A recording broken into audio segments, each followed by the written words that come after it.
Hey, this is Alex with the Unbiased Trailblazer podcast. Make sure to follow us on Twitter at Unbiased Blazers. There's a link in our bio for our Discord server where you can join in on the discussions, give us your takes, give us comments, or simply just join in on a podcast. If you're listening on Apple Podcasts, please rate and review our show.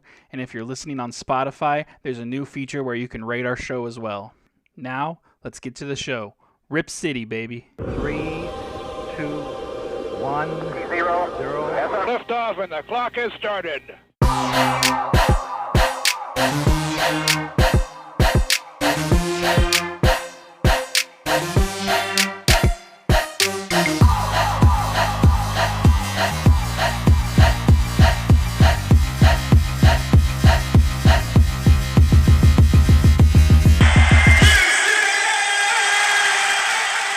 What's going on, Rip City? Welcome to the very first off-season for the Blazers, post-season for the NBA podcast. This is episode 43 of the Unbiased podcast, Unbiased Trailblazers podcast. Look, we missed 1 week and I can't even do the intros anymore.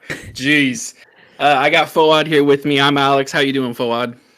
I'm doing good. I'm finally done all my coursework for my master's program, so still have a little bit of work left, but my workload is so much less than what it used to be, and I feel so much more free now. So how much longer do you have for that? So I have one, I guess, I have one paper to write, which is due, it's kind of like up to me, but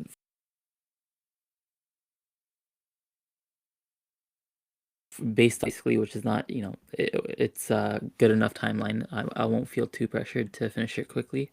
But then I also have another requirement for med. If I do get in, I have to complete 2 English courses, and I'm just wrapping those up in this next week. I have an exam tomorrow and then another one on Saturday. Let me ask you a quick question here. We're already going off the rails here. Have you seen the movie Step Brothers? I have, but it's been probably like 7-8 years. So when you do finally become a doctor, you have to say this is a house of learning doctors every time you talk about your house. Alright, sure. For anybody that's watched Step Brothers, I know you know that. This is a house of learning doctors. So, obviously, we don't have much to talk about Blazer-wise, so we're going to get a little crazy here tonight. We're going to talk about the playoffs. We're going to talk about the Pelicans. We're going to talk about Dame a little bit. We're going to talk very briefly, very quickly on a mystery character, and I'm sure it's a character we've all talked about before, so I'm sure you can probably figure out who it is. And around this timeline, I'm sure you can, if you're listening as this podcast comes out, I'm sure you can kind of guess right now who we're going to be talking about here in a little bit. But let's go ahead and just jump into the playoffs since we're not a part of it for the first time in 8 years, 9 years? I think 8. 8. It's very weird. 2014. 2014. Okay, yeah.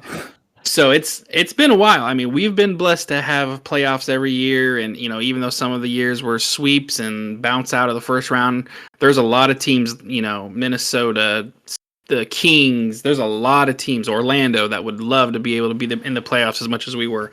So let's jump into it. Let's talk. We're only going to talk about a couple series because some of them kind of have been a little, I wouldn't say underwhelming, but just kind of been blah. Predictable, I guess. Yeah, predictable.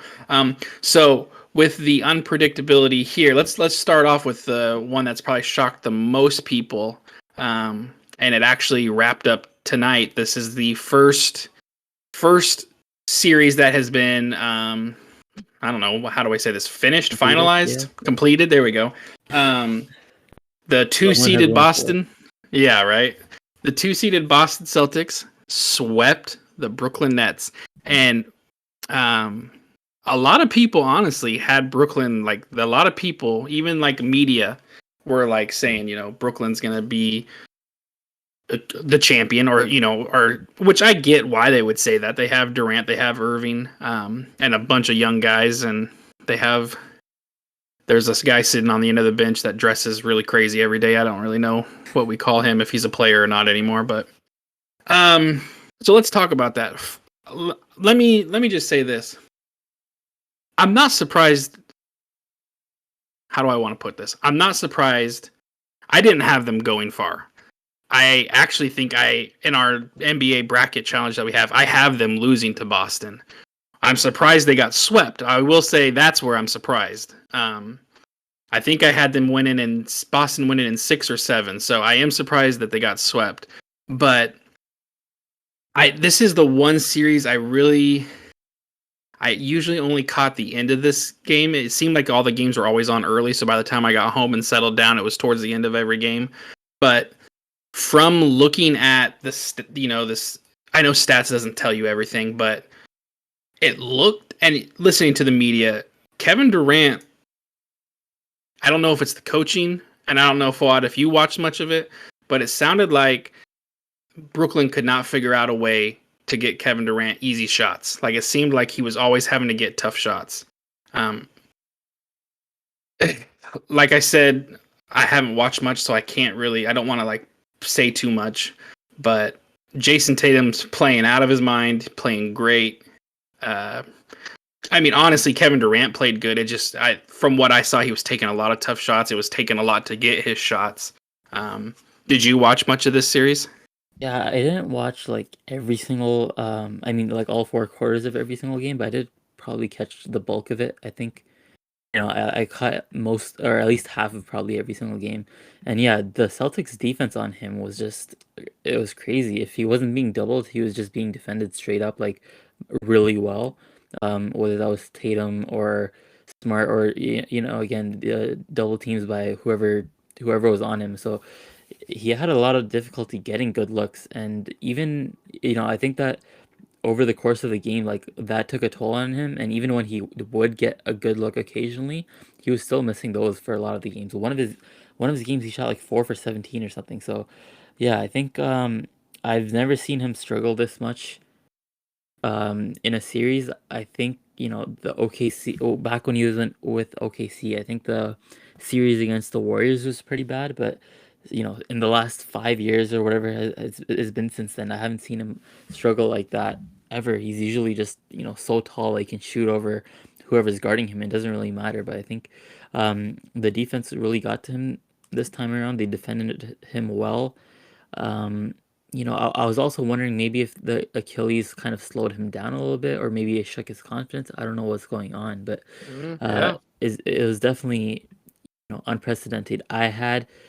I think in our bracket, I had Celtics winning in 7, and I thought, because they had been so good since 2022, they've had the second best record in the league, so I did think that they would do very well, but I also thought the Nets would do well too, and whoever won that series would be, would be a contender. So I was surprised that it was a sweep, even though I think 3 of the games were close, maybe all 4 were close. They were pretty close, yeah. Looking at it here, they were pretty close. So it was a sweep, but it was a close sweep. But yeah, I didn't expect KD to be playing that bad at all. Kyrie, I think he had one good game, the first game, and the other 3 were really bad too. So that was really surprising to me.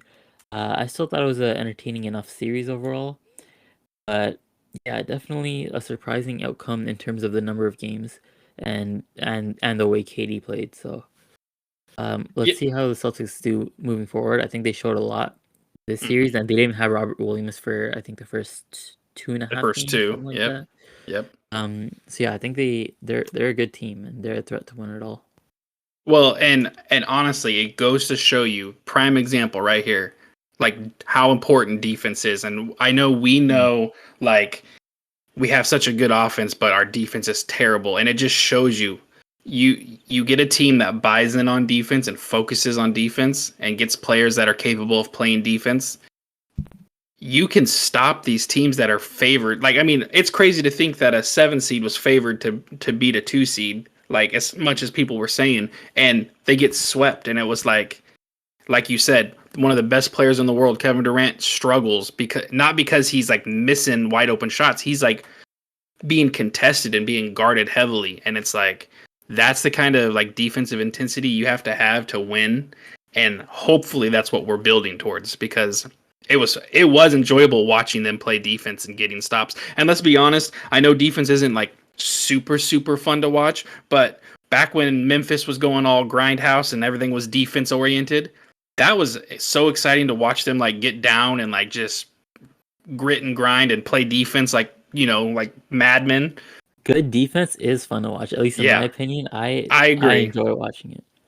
If you get, you get these guys that like think about when, Westbrook was, all amped up because he claimed he was cooking Lillard in the Blazers, That kind of defense is like what you need for your team. You need that fire, and I hope that we're building towards that because it's definitely what we need. But yeah, like you I don't know if we're building towards it, but we'll see. Like you said, they got swept 4-0.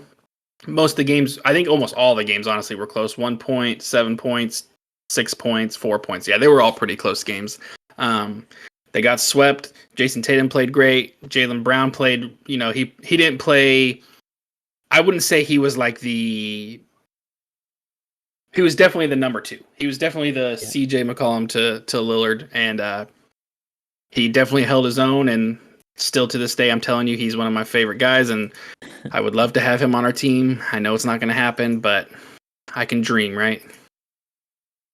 Yeah, he would be a good fit with us. Oh, yes. Let's not get there. Let's not go there. I'm gonna start fantasizing. We're just setting ourselves up for her. Yep. Here we go. So let's go ahead and talk about the game that's happening right now. Dallas and Utah. The series is tied 2-2. The first 2 games, I do not believe Luka was there. Correct? Yeah. I think he came back game 3. Was it? Or did he miss 3? I think he might have missed all 3. Yeah. Okay. Actually, you're right. So Luka has not played the first 3 games, and the series is tied 2-2. And most of that is thanks to Jalen Brunson. That dude is playing. He is insane. I think game 2 he had 41 points. Game 3 he had 31 points. Like that dude is doing everything and he's been good all year. Yeah. So, and he's in a contract year too. So Luka getting hurt was kind of a blessing in disguise because he definitely earned himself at least like $5 million more than he would have otherwise. Yeah, he's balling right now. One thing I wanted to point out, and I know I put this in Discord, and I'm probably gonna blow a couple people's minds if you guys are not in our Discord and do not realize this yet. Donovan Mitchell is 6'1". I had no idea. I figured he was 6'3", 6'4", 6'1". And I kind of still doubt you, so I want to double check this because, oh my god, he actually is 6'1". 6'1". It's crazy. And what's even crazier is Mike Conley is 6'1", and that's the starting backcourt for them. So Utah has 2 6'1" guards, and it blows my mind. Donovan Mitchell's so athletic. He can jump. He's definitely a good player. Like I'm. Don't get me wrong. It just blows my mind. He's 6'1", and it's like, wow. So, for those of you who didn't know, this just in: Donovan Mitchell is 6'1", and you know how NBA players, they always got to add an inch to their height. So he's probably 6 foot, which is insane. It blows my mind. Watching him play, I don't think there's any way he's below 6'1". That would be crazy. Then you look at him, like, now that you know he's 6'1", and you look at him standing next to people, and you're like, how the hell did I not notice this before? He is short. But even then, people say height matters in NBA. It does matter, obviously. The taller you are, the better you're going to probably be, the better chances you have. But Mike Conley's 6'1", and he was a very good defensive player in Memphis. And even the first year or 2 with Utah, he was a good defensive player. So, like we've said before in past podcasts, it's all heart, it's all effort, and if you put it out there, you can get it. But this has been a pretty exciting series. I don't know about you, but it's been a fun one. It's 2-2. I don't know what the score is right now, unfortunately. Oh, I do. It's 52-36, and Mavericks are putting the work in right now. How do you feel about this series? I have a lot of thoughts on the Jazz, and I could probably do an entire episode on them. But basically, I've really liked Donovan Mitchell since his rookie year, since like his 12th game of his career or something. He dropped 40 points, and I was instantly like a huge fan. This season has been really underwhelming for him, even in the regular season. Partly his attitude and partly his play. I'm underwhelmed, even in the playoffs so far. In the 4 games, I think he's had. I don't know if he's had any like truly terrible games, but all of his games he'll have like one good quarter, and the other 3 quarters he's bad, and his defense has been really bad too. Like you said, he is 6'1", and that kind of goes like against you. You don't have the tools that other people have. But at the end of the day, defense is about effort. Like Conley, when he was younger, he was a good defender. Look at Fred VanVleet. He's Yep. 6'1", 6'0". He might not even be 6 feet tall, to be honest. Like when you consider that they add an inch. But yeah, and he's probably gonna make an all defense team. So I think his his defensive effort has not been there, and because Mitchell and the other perimeter defenders on Utah have been so bad, then that kind of puts Gobert in a bad position too. That he Yep. gets pulled out of the paint, and now if you're 3 times defensive player of the year is not in the paint, then what are you gonna do on defense? That's why the Mavs have been so good. They even without Luka, they won 2 games, almost won a third game with him back. And the craziest thing is, I watched a little bit of Utah, in the last couple of weeks before the playoffs, but mostly seeing, I guess seeing the box scores and seeing what their fans have been saying. This is not that surprising to me because they've been blowing these like giant leads throughout the entire season. Like a double-digit lead for them in the fourth quarter has meant nothing because they've repeatedly blown it. So in my bracket, even though I knew that Luka was gonna miss at least a couple games, I actually thought he was gonna miss the entire first round series. I still picked the Mavs to win because Utah has some deep issues that they need to address in this offseason, and I don't think that I don't think it's gonna go well for them. I think this is the last time we're gonna see this core of Mitchell and Gobert. I think one or maybe both of them are gonna be split up. I think one for sure. And I don't know which one of them is it gonna be. But yeah, I think this is the last time we're gonna see those two together on the Jazz, in my opinion. So, speaking of Gobert and Mitchell maybe potentially being split up, is Gobert someone that you would rather have over Nurkic if that were to happen?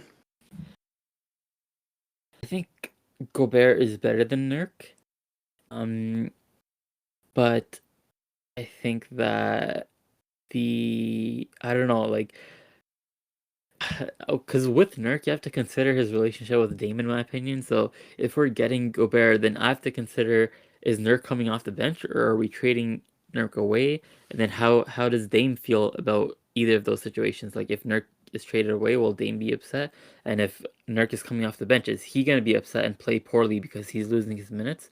So that's something I have to consider too. But then also, I think the cost to get Gobert would not be worth it because Yeah, that's um, the issue for me. if we, for example, let's say it takes 2 picks to get Gobert and maybe one of our young guys. If we have that same, if we pay that same amount and get a 4 or a 3, then I think that would help us a lot more because the difference between our current 3 or 4 with whoever we get would be a lot greater than the difference between Nurk and Gobert. So I think Gobert would help our team, but I don't think we should trade for him. I don't even know if we can trade for a contract that big because Yeah, we that's true. just don't have the players to match contracts. Actually, I guess we probably can, but we would have to give up some valuable pieces. But yeah, anyways, I think what's more interesting with Gobert is that if other teams want him and we get involved in, as a third team, I think that could be more interesting because if the Jazz want to rebuild, then maybe we can take some of the vets from the team that's trading for Gobert, and then build a contender or at least a deep playoff team using those assets. Yep. So yeah, I think that's something to keep an eye on, but I don't think we should get Gobert ourselves or Mitchell for that matter. I agree. I know everyone keeps saying that where this is going to be like we got so much free agency money to spend. We really don't. Especially if our plan is to re-sign Simons and re-sign Nurk, we really don't have that much money. And I know, Fawad, you've talked about it before. We don't have any money. Yeah. So really, really, I'm not the best with cap. I know Fawad is, but like Fawad said, there's not going to be much money left. It's going to be those trade exceptions. And if we do want to get some big player, it's going to cost us giving away some big pieces. And like you just said, I almost think it's better to get more,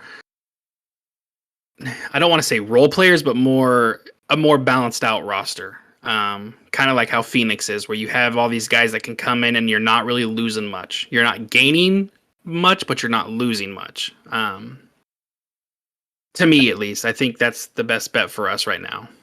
If, I'm going to sound a little bit pessimistic here, but if our front office does have a plan for this offseason, I think it's similar to what Phoenix is doing, because I think Dame talked about it as well. I think it was Dame, where he was like, Phoenix has that one guy, and then the rest of the team is like, vets and role players. So I think that's kind of what they want to model. It's, a lot easier said than done, but we'll see. And tell me what you think here. And anybody listening, if you want to chime in, please tell me what you guys think. Back when we had Aldridge, Matthews, Batum, Lopez, that starting five there, that could be, if we could have figured out the bench situation because we were so front loaded and just had so much, it was our starting five, we were winning all the time, and then we put our bench in and then the lead would be gone. If we could have balanced that out a little bit more, I feel like that right there is like kind of like a Phoenix team where you always have one heavy, one big guy like Aldridge or one big guy like Lillard, and then you have all these players that come in and just can manage the game while you're, keep the lead that you have, chip away at a deficit if you need to, but you're not giving up leads and you're not getting blown out even more when you put them in there. I'm glad I'm not in the front office because it's not going to be a fun off season, even though it's probably one of the most important ones. It's not going to be fun. Anyways, going back to the Jazz and the Mavs series. Yeah, right. Someone else I want to really shout out was Maxi Kleber. I think he has been really good this series. I don't know if it was game 2 or 3, but he had like 30 points. He had like 10 threes or something like that. It was insane. It was game 2 where he went 8 for 11 from 3. He was just hitting everything. And even game 3, he played really well too. He 4 threes, 17 points overall. So I think he's been a big reason why they were doing so well in Luka's absence. So I think that, shout out to him. Yeah, and Luka's special. Just watching him right now, like he's special. He's got it. Let's go ahead and jump into this one. This one, honestly, to me, has been the most exciting series, or at least up there in the top. The Philadelphia 76ers and Toronto. I know you have ties to Toronto. Honestly, all the Blazer fans have ties to Toronto with Gary Trent being there. But right now, it's 3-2. Embiid hit a big three-pointer to win a game. I think that was game 3. Yeah. In overtime. Yep, hit a big 3, which it was a very nice shot. It was a good shot. But one thing I took away from it was he acted like he won the series with that. Did you notice that? I did not notice that. Was he? He was making comments. He was making comments about, how Toronto made the 3 against them, and that was the game that moved them on to the next round. So he was like, "Oh yeah, it's so nice to get a game winner in the playoffs against Toronto in Toronto, like in your face." And I'm like, yeah, "You still got to win one more game though." And since that shot, he's lost 2 games. I feel like I kind of remember that now, but I didn't take it that way at all. I thought, I think that they might have asked him about it directly, like where that shot, like what that shot meant to him, and obviously, yeah, he did. It's understandable that hitting a game winner against the team that eliminated him 2 years ago.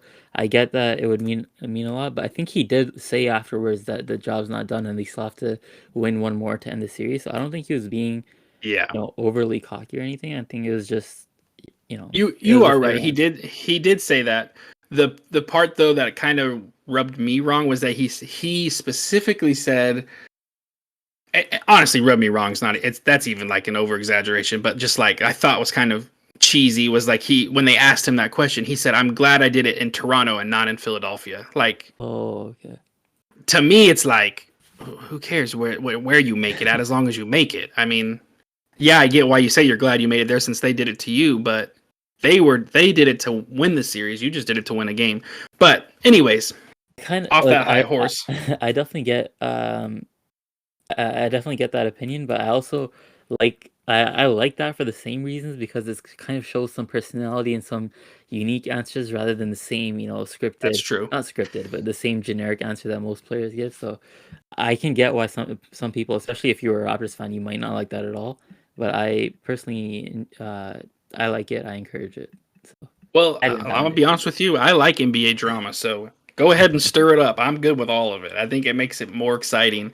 Um, what I was honestly hoping for, as much as I like Toronto, and I know we talked about it in Discord a little bit, is a sweep. I was hoping that Philly would sweep them or beat them in 5, just for any chance that maybe Toronto say, maybe we can move Pascal for something and see if there's something we could do for that. They've come back a little bit. It's 3-2 now. I Back to I mean, Toronto too, what was that? and they're heading back to Toronto too, so Yeah, they'll back to have home Toronto. court. Yep. Which, I mean, our chances of getting Siakam are already pretty low, but They were I feel pretty like much it's even lower now. So that's probably out the window. But to me, this has been a really exciting series. Joel Embiid's playing crazy. James, I'm probably gonna get some heat for this. I'm not a big James Harden fan. I never really have been. I think you'll get heat for that. I think most people, I or not most people, but a lot of people definitely agree with you. This is my hot take. I don't think he's as good as people think he is. I think he is a smart player. I think he takes advantage of the rules, and I think that's what makes him a good player. When he's not, I know he has games where he's hitting and he's step back threes and he's making crazy crossovers and he's a good finisher, but this series, at least for me, and I could be wrong. Before I even make myself look like an idiot, let me pull it up real quick. Yeah, no, I think you're definitely right that this series he's been honestly arguably bad. And I think even last year he had kind of taken a big step back, and this year has definitely been another step back. And I think he's showing his age a little bit and maybe some of the injuries that he's sustained over the years because he's definitely not playing even a little bit like how he was a few years ago. I don't know. Yeah, again, like I think it's age and injuries that's catching up with him, but um, I have to imagine that Sixers fans are disappointed with how he's been playing too. I think back when he was in Houston and he was winning MVPs or getting runner-ups, uh, his antics and everything kind of rubbed me the wrong way too. All his foul beating and everything, but the talent was still there. I think he could still get a bucket whenever he wanted. He can't do that anymore, and I think that's part of the reason um, why Philly has, they haven't closed it out yet, and why it's possible they could go back to Game 7, even though they were up 3-0. He hasn't been what they've needed this series at all. And even the most of the season, he had like one stretch of 4 games where he was really good. But he's been like this pretty much most of the season, so I'm not too surprised that it's been like this in the playoffs too. They need a lot more Yeah, I from mean, I'm not saying he's not a good player and that he wasn't a good player in Houston and all that. To me, for some reason, I was never like, I felt like if the fouling wasn't an issue, he wouldn't have been. How I don't want to sound stupid because I feel like I am sounding stupid. I don't No, know how to you're put good. it. You're good. Without his fouling, I don't think he was MVP.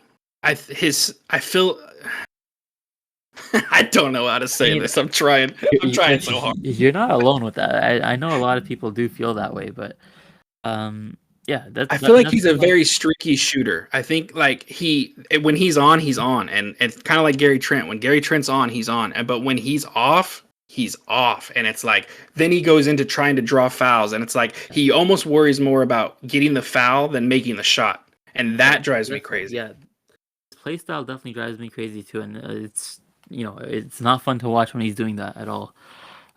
Or anyone when they're foul beating, it's just really annoying. But yeah, going back to how he is right now, I think that he's. I don't even know if he's like trying to foul bait anymore. He just kind of not I think doing he's lost a anything. step. Yeah, I think he's he's slowing down, 100% he is. and I know to me, you have Embiid, so a lot of the offense can run through him, but you can tell he's definitely lost a step. He's not getting past defenders as easily as he used to be, and yeah. But let me say this though, Gary Trent, we all love Gary Trent. He's been playing. I've liked what I've seen from him. I think he's made some big shots. He's made some big plays.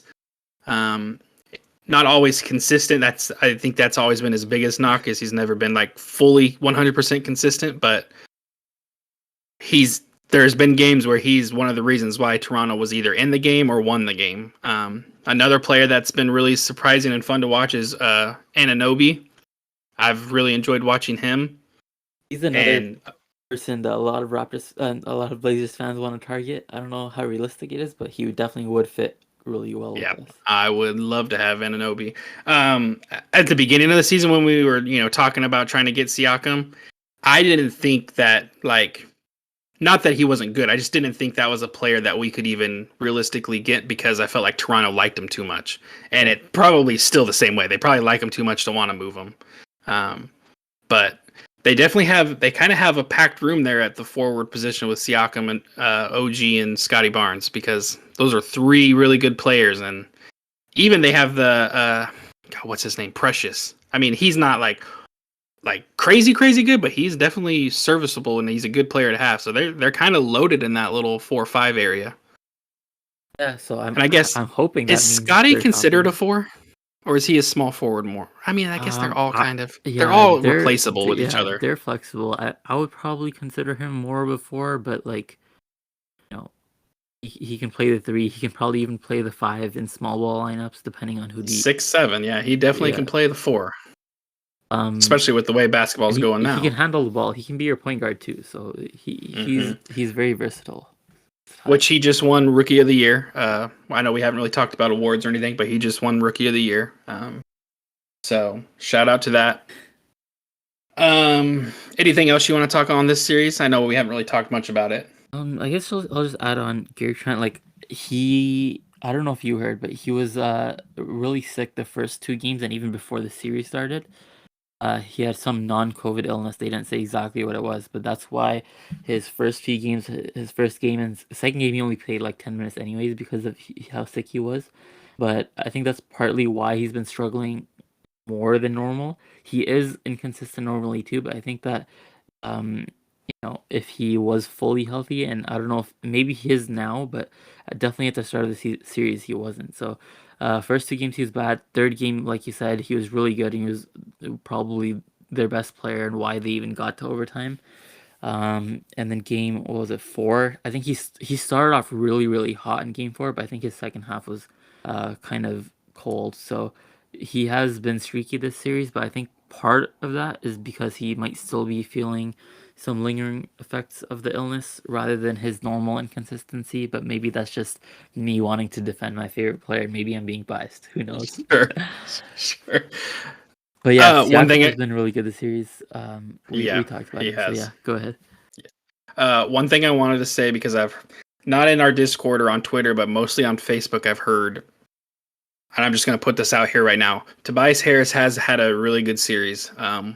Honestly, plus minus wise, he's the best player in the series, but his contract is still terrible value for him. And no matter how well he's playing, I don't see a reason why we would want him with that contract that he has.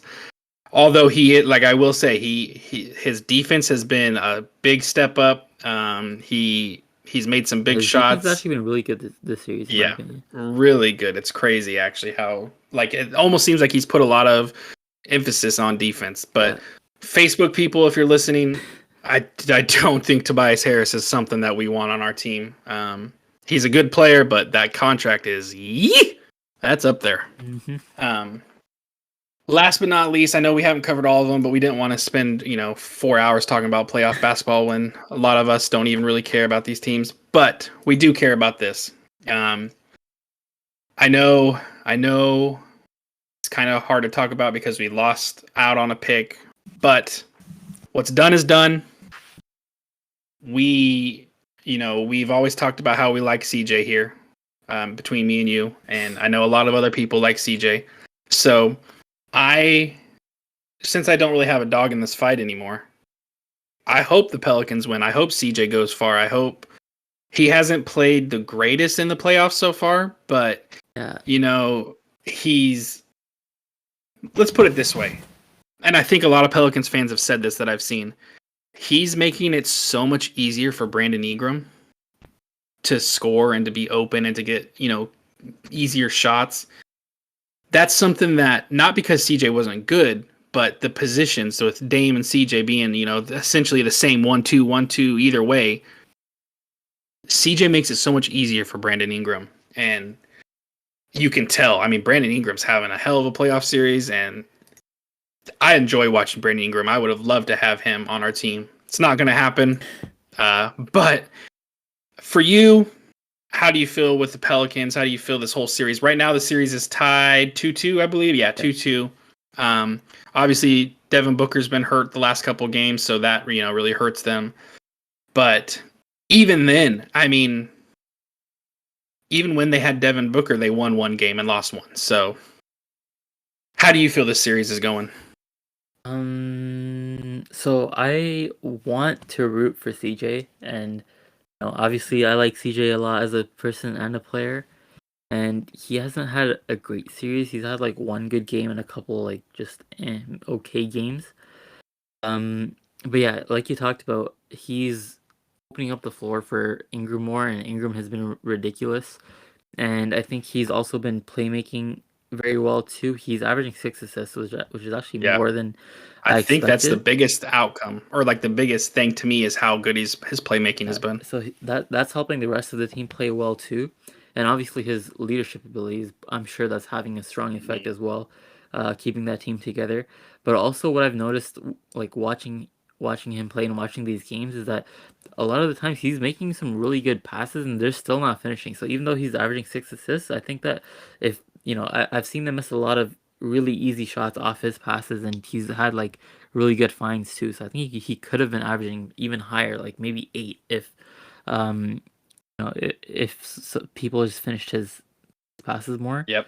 I think that's been something that New Orleans really needed. I don't know who their point guard was before. I think it was Devontae Graham, who's been not good at all this series. So No, that not at all. difference from Graham to CJ is why why they even got to the playoffs in the first place, and why they are 2-2 now, even though Booker has been missing. But the bittersweet part for me is, like, one, CJ, while he is doing good, he's not doing as good as I wanted him to be. I was hoping he'd be a little bit better. And also, I had Suns winning in my bracket, and I really want my bracket to be right. So it's so hard for me because I want to root for CJ, but I also don't want to be wrong. So it's like, I don't know. I'm just conflicted watching these games. I'm like, I don't know what I want. But Yeah. yeah, but overall, this series has been really good, and something really random and interesting, in my opinion, is that one of the better matchups in the first round series, out of like any series, has been CP3 versus Jose Alvarado, and Oh that's my the gosh. most unexpected thing ever. But I think it was game 3, not the last one, the one before that. They went back and forth like 4 possessions in a row in the fourth quarter or something. That was really fun to watch. Then last game 4, they Jose forced a couple turnovers. He was getting in CP3's head. He forced that backcourt violation, and then he had his patented the steal. I don't know if you know what I'm talking about. In the corner. Yeah, Hide or in he the hides corner in the and corner, run. comes from behind. He got one of those. So that's been, a really entertaining matchup, and it's not something I expected at all. But he's been really good, and everyone's been talking about the Pelicans rookies, but all 3 of them have been really good. Jose, Herb Jones, and Trey Murphy. Yeah. So Yeah. that's been they're a fun team to watch. I was gonna shout them out. Alvarado has been like, he's so fun to watch. He's a small guy. He was an undrafted guy. He's kind of like Watford. He got the 4-year, guaranteed contract. He plays so hard, and honestly, when he's open, he's a pretty good knockdown shooter. He makes a majority of the wide open threes he gets. Have you seen at least have you seen that clip from the regular season? It was against the Wolves. You know what I'm talking about? I don't know. So it was, I think it was like one of the first games where he was just breaking out and he was getting minutes. And the clip is it's what's his name? D'Angelo Russell. He's mic'd up like for TNT or whatever, whoever it was. And then he's defending a fast break, and so he's playing D, and Jose Alvarado has the ball. He's running down, and then you just hear D'Angelo Russell ask his teammates. He yells like, "Hey, yo, can he shoot?" And then Jose just goes like, "Yeah, I can shoot." And it was just a really fun interaction. And then the video is actually cut together to have him hit a three right after two, but I don't know if it was on the same possession or if it was just later in the game and they made it seem like that. But yeah, Gotcha. it was a fun little interaction. He has been a pretty consistent shooter. And he plays super hard on defense and the steals, and he's very animated and brings a lot of energy. But one other person I wanted to shout out, and you brought him up just a little bit ago, is Herbert Jones. That dude is playing some of the like. This is especially this last game. He's jumping from the free throw line, contesting threes from the 3-point line and blocking them. I mean, he's got 7-foot long arms, I think, and he's jumping 1,200 feet in the air. It's crazy. Defense is fun, and I don't know.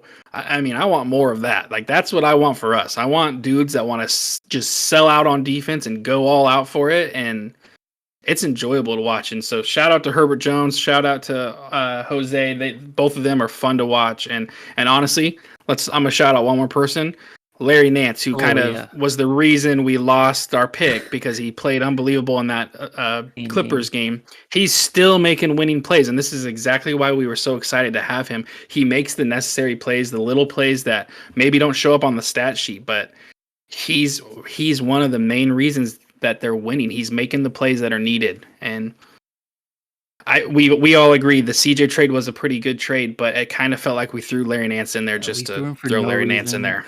We got rid of him before we really even like gave him and Chauncey a chance to get settled into our system.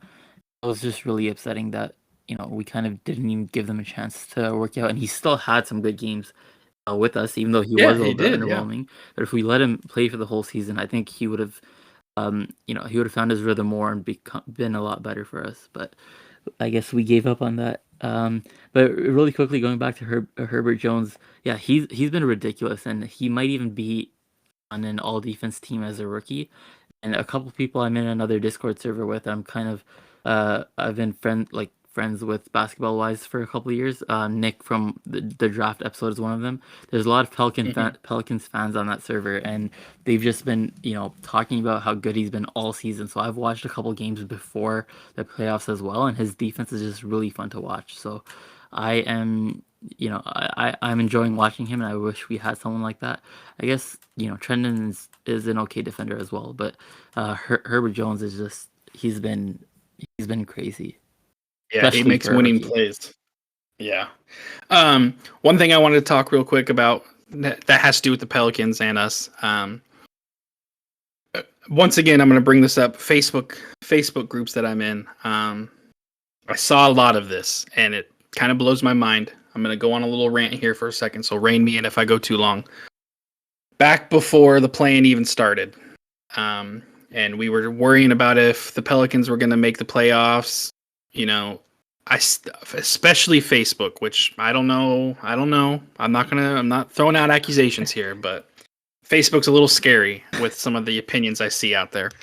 But a lot of people were saying, "Oh, I hope the Pelicans, I hope CJ make it to the playoffs. I hope they go deep." And it's like, if you're a Blazer fan, you don't hope that. Like, I am the one. I'm just as much as anybody else a Lillard fan, and if Lillard went to another team and him making the playoffs would affect us, I would not want Lillard to make the playoffs. But with that being said, Facebook, the people in there going off about how stupid our front office is. So let's just stick it to them by the Pelicans making the playoffs and screwing us over more. And like, CJ did so much for us, so let's root for CJ to make the playoffs. If you're a Blazer fan, you're a Blazer fan. You're not he played for us, so I want to still root for him. You can still root for him, but when it affects us, that's when you can't, at least in my opinion, that's when you can't root for him. And I got into a lot of arguments on Facebook. I wouldn't say arguments, but just, back and forth on why it's stupid to be rooting for them to make the playoffs. And it always came down to CJ was was such an important part of our team and did so much for us in and out of the community. We should be rooting for him. I agree we should be rooting for him after the fact, not rooting for him to make the playoffs. And a lot of people said, I guarantee you even Dame wants him to make the playoffs. Well, thanks to Fawad, that answer has been revealed. Lillard had no feelings towards them wanting to win. He tweeted out, I think someone asked him, like, do you remember exactly what the person asked? I got it right here. Let me just pull it up. It says, at Dame Lillard, so are you just rooting for CJ at this point or what? And he responded to it, I wanted them to lose so we could get their pick. But once that was over, of course I want to see him win. Which is 100% what I'm saying and what any other logical fan would say. If you're listening right now and you were one of those people that were like, oh, because CJ played for us, we should root for him even if it costs us a first round pick. No. You're not a Blazer fan. You're a CJ McCollum fan at that point. Damian Lillard, the man himself who says CJ is one of his best friends, is saying, I wanted them to lose. I did not want CJ to win. And, now that they've in it and it doesn't matter whether they go all the way to the end or not, now it's okay to root for CJ. Now it's okay for you to say, I hope the Pelicans win. And I do hope the Pelicans win because CJ was a good player for us and I did enjoy him. And I think if he makes it to the finals, good on him, and I'm going to be happy for him. But it sucks that we lost the pick. I'm a Blazer fan first and foremost, even over Lillard. If Lillard were to leave, and it, like I said earlier, it affects us that way, I would be rooting for whoever was going against Lillard because I'm a Blazer fan. I don't know about you. Sorry, I got on my high horse. I'm stepping off now. If you want to add anything to it, go for it. Before I give my thoughts on that, really quickly, side note. First, I thought it was interesting that Dame actually came out and said that. I was not expecting that at all because I feel like actually was surprised too. You never see a player say that they wanted another team to lose, especially not for a pick. So that was really rare. But it also got me thinking that Dame, I think Josh Hart, and even our GM Joe Cronin they've pretty openly said and at multiple times that the goal of the season was to lose to get a good pick. Obviously everyone knows that's what we were doing, but for them to say it publicly and there was no like backlash I found that really interesting because normally if anyone like admits to tanking, usually the league finds them or something. So I feel like are we that irrelevant that no one fined us? Like I don't know if you remember a few years ago, Mark Cuban said that it's in Dallas's best interest to lose games, and I think the NBA fined him like quite a bit, and we didn't get that same treatment. So I just found that interesting. But anyways, back to. Don't say it too loud. We're gonna get fined. I'm sure Adam Silver's listening to this podcast, so I apologize for that, Adam. Yeah, going back to wanting CJ to win or lose, like obviously you are right, and I was the same way. Like I wanted the Pels to lose, but I don't fully blame them because it's like we do get attached to these players, and I like CJ a lot too, and I can understand wanting him to do well, even if it does come to the if it harms our team. Like I know logically it doesn't make sense, but I can understand just being like attached emotionally. So I don't 100% blame them, but obviously you are right, and I was the same way as well, that I wanted the Pels to lose, but now that they are in, I'm hoping CJ does really good. I'm hoping, well, I don't know yet if I'm hoping they win because of the bracket, but that's a different story. But yeah, so like I just want to say I kind of understand their point too, so not as like strongly against it as you are, I guess. Yeah, I mean, to me, I mean, I guess I don't know. Let's not get into rant 2.0 here. I get it. I do get it, and like I said, I hope he does win now, and I do. But at the time, I was hoping that they weren't. And as much as I like CJ and appreciated what he did for us, I was hoping that they lost. But before we wrap this up, I just wanted to quickly, because we're beating a dead horse with this dude. The person I said we would talk about, surprisingly, is, if anyone guessed before, is Ben Simmons. This joke of an NBA player at this point. I'm so over him, and it's like, and here we are talking about him. Let me just put it this way. And Charles Barkley said it. I think it was Jay Williams on a radio show said it, and I 100% agree with him. If I am any player on that roster, any coach, anybody, I can't even look at him. I don't even want to. I'm getting heated. He's not even a part of the Blazers. I can't stand it. I can't stand when someone is. I like Jamal Murray, and I have issues with him sitting out and being cleared to play, and him saying that he's not ready yet. And it's like, I mean, you see your team getting smacked. Before we get into that, he denied that, and he said that if it was up to him, he would have been playing. So I think. Oh, did he say this? He tweeted out something like that. So I think people were speculating afterwards that either the GM's words got like misconstrued or whatever, or there's some other miscommunication between them. But he did say that. I think his exact words were like, shoot, I just had it. He was saying like, do you really think I don't want to play right now or something like that, or I don't want to be out there with my team or something like that. So he implied that I think either he feels that he genuinely is not physically fit enough to play, something's still bothering him to the point where he thinks it would either hurt his team or whatever, or he's just not cleared yet. So I don't think it's the same situation as Ben Simmons at all. So that's just let's scratch that then, because I do like Jamal Murray, and it was pissing me off because I'm like, dude, you could help this series. You might not be able to make a difference, and you definitely probably can't make a difference now. But Ben Simmons, just to keep it short and sweet, that dude's got more issues than I don't even know. I can't even think of an analogy to compare it to right now. He drives me crazy with the drama that he brings to, and I'm so happy that we did not trade for him. I've already heard the NBA radio talking about should the Nets trade him already, and it's like, dude, the dude hasn't even played a second, and they're already saying should they trade him. It's like, God, how happy I'm, and we don't have him. I don't know if you have anything you want to add. Let me just put it this way: I cannot stand Ben Simmons, and I'm so glad we don't have him. Yeah, before we started recording, I said I was so over it that I don't even want to talk about him anymore. But yeah, pretty much everything he said, I 100% agree with.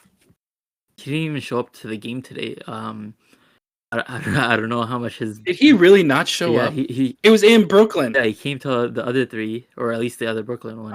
But he didn't even show up to the game today. I don't know what's going on with him. I'm just happy we didn't. I'm just happy we didn't trade for him, and I think let's just leave it at that. That's not. He's climbing up there with Draymond Green right now. I can't stand either of them. Good Lord. It's Brooklyn's issue now. So. God, thank God it's not ours. Okay. Yeah, sorry. I'm going to need to go drink after this. I'm getting all amped up. Fawad, anything else you want to say before we wrap up? No, I'm good. Okay. We probably won't have an episode next week. Like we said in the last podcast, we're kind of going to space them out a little bit unless something crazy happens. For those of you that do care, the NFL draft comes up. I think it's Thursday, so the 29th, so it's coming up. So for you NFL fans, and if you're not an NFL fan, you can wish the Vikings luck because we need all the luck we can get. Other than that, Fawad, thanks for coming tonight. Everybody that's listening, thanks for listening. And as always, Rip City, baby.